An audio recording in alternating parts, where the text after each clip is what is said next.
Let's look at the history panel. It is over here in the panels section.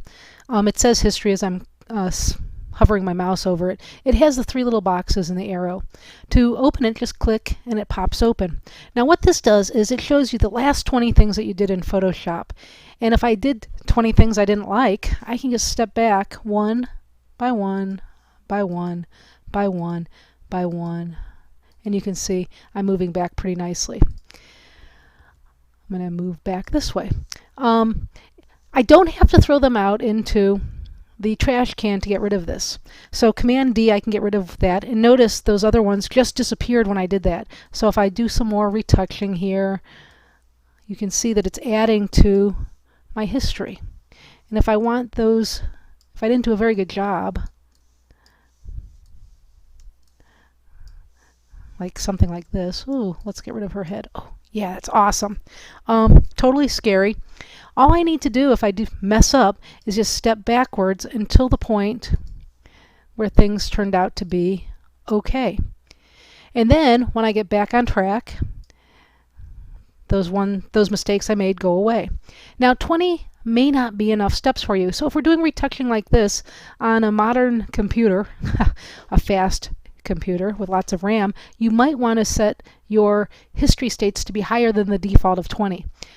To do this, we come up here to Photoshop, we go to Preferences, Photoshop Preferences, and we scroll over here to Performance. In here, that's where you'll find your history states. You can take it all the way up to 1,000 history states, but that's just overkill. It'll slow your computer down. It'll have to remember all 1,000 things. So anywhere between 50 and 100 is probably a good place for you to be in this class. Now, if you're working with really, really large files and you're doing really complex things, smaller history states are going to work better. With this little cloning stuff that we're doing, higher history states will work here. So you want to change this on the fly depending on what kind of project you're working on and how large your files are. Other things in here, do not touch memory usage. Some of you guys think, oh, I've got all this space, let's crank it up. Well, this is the space that runs the rest of the computer. So if we give all of the RAM to Photoshop, your computer will not work.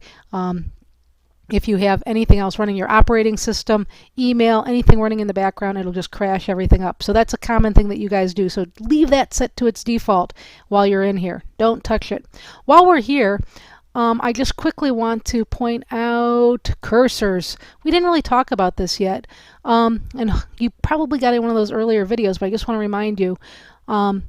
Painting cursors. You want the normal brush tip, and I like to show crosshair in brush tip.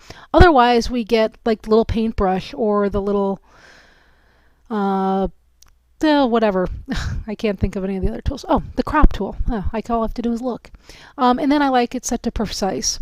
And we're going to hit OK. Once you set those, you don't have to change them again. So that's what gives us these crosshairs and things like that. So hopefully that helps with your history and your cursors. One last thought.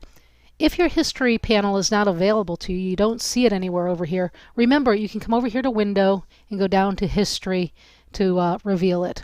And if it's totally gone, and you actually closed it up somehow, once again all you do is go History, click on it, there it is, and I can just drag it back over here and dock it again. Okay, so this time we're on to the next movie.